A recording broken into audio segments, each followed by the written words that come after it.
Hi, this is Brian, and today we're going to show you how to install the bimmer-tech rearview camera MMI on an E90 335i. Before working on any electrical components in your car, always be sure to disconnect the negative battery terminal with a 10mm socket.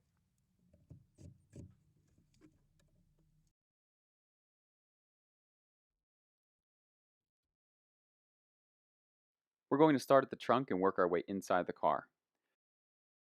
The first step is to remove the emergency release trunk handle by pressing on the tab and releasing the wire. The E90, there are 8 plastic fasteners and 2 T25 screws. Go ahead and remove them as shown.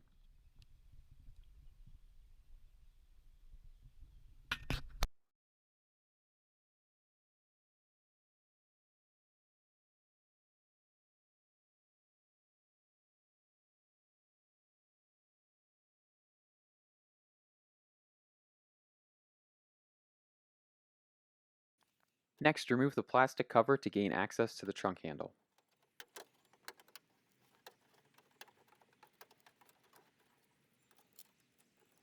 The factory trunk handle has tabs on the top and bottom that secure it in place. Gently press the tabs in and work the handle out, being careful not to break any of the clips.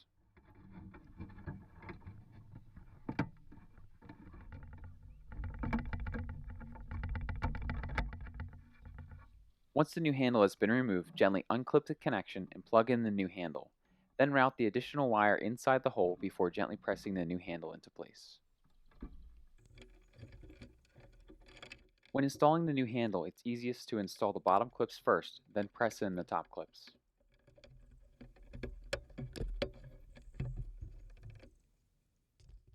For added security, you can heat shrink or electrical tape the trunk handle connection.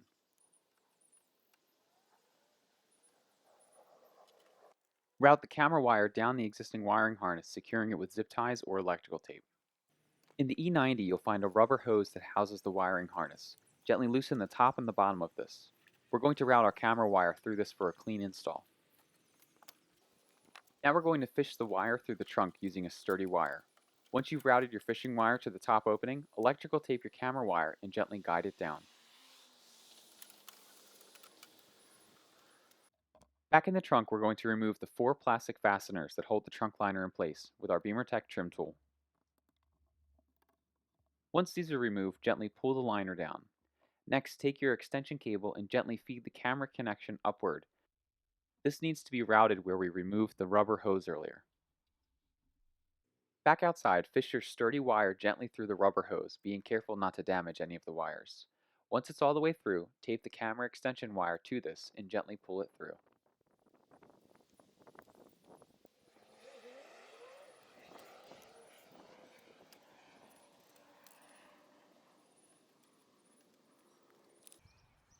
Connect the camera plug to the extension wire and heat shrink it or wrap it with electrical tape.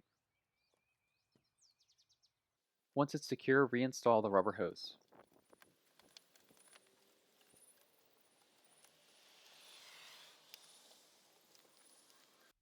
Now that the camera is installed, we're going to run the wires to the front of the car. Start by removing the rear seat's bottom by pulling up firmly in the middle of the left and the right seat. And carefully move it out of the way. This E90 has a fixed rear seat back, so I'll show you how to route the wires through. What you want to do is use a very thin hanger or a fishing wire to help guide the wire through this location. Because there is a leather seat on the other side, be sure to wrap any potentially sharp or jagged areas with electrical tape or heat shrink.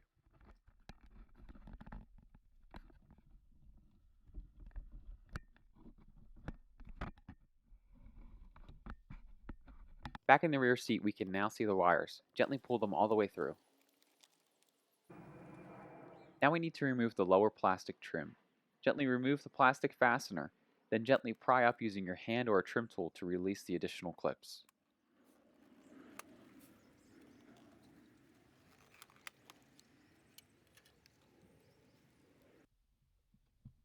Remove the seatbelt cover trim by releasing the clip on the lower right and left. Once the clips are released, slide this piece down to remove.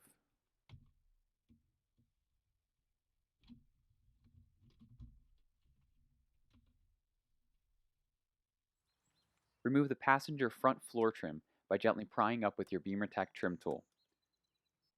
Then remove the last piece of trim located in the passenger footwell. Now that all the trim is removed, route the wire under the carpet.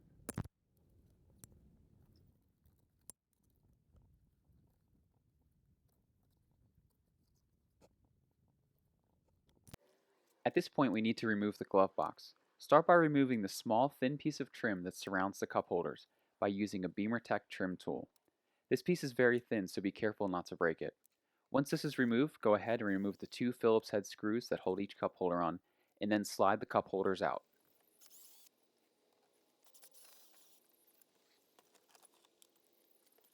Next, remove the 6 T20 screws that secure the glove box in place. 4 of the T20 screws are located at the top, then there's one at the left and one at the right hand side. Lastly, remove the 2 T20 screws that hold the lower trim in place. Gently slide the glove box out and rest it on its side. Now it's time to remove the main dash trim. To do this, gently insert your bimmer-tech trim tool behind the trim and work your way across the top and bottom to release the clips.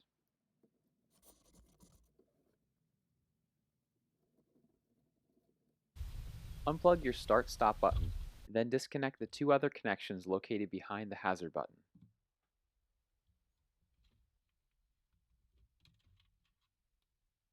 Once the trim has been removed, remove the two T20 screws that secure the iDrive in place and gently rotate it towards you to remove. Remove the video cable and the other connection from the iDrive.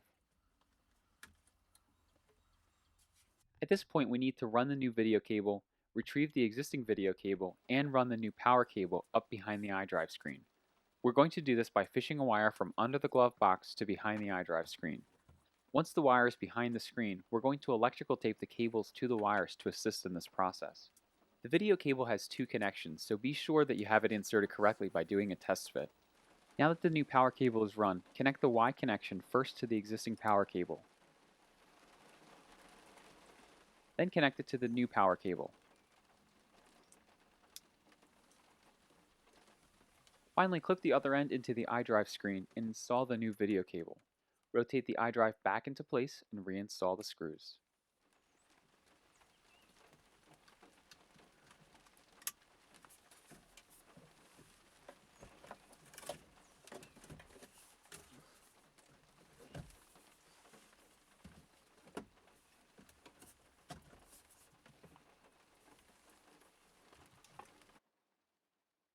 The next step is to install the multimedia interface. Before we can set this up, make sure that the dip switches are set to the correct position per the instructions you received.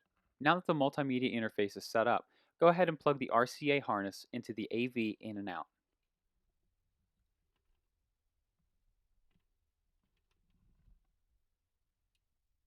Next, find the RCA labeled rear C. Then plug the yellow RCA from your camera's extension cable in here.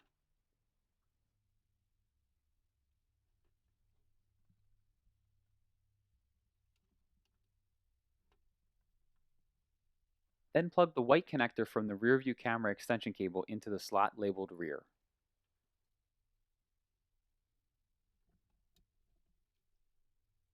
Following that, plug in your new power cable that stems from the Y connection behind the iDrive screen. Plug your new video cable into the slot labeled LCD out. Run your mode selection switch to your desired location and plug it into the slot labeled mode. The IR cable is next. This is the receiver for your remote. Run this cable to your desired location, being sure that the bulb of the receiver will be in direct sight of your remote. Plug this into the slot labeled IR. Finally, plug in your existing video cable into the LCD in slot and secure the multimedia interface in your desired location. Here's an example of a mounting location that still leaves room for potential add-ons such as a smart view. At this point, the installation is complete. Replace all of the removed trim in the reverse order. Thanks again for watching and let us know if you have any questions.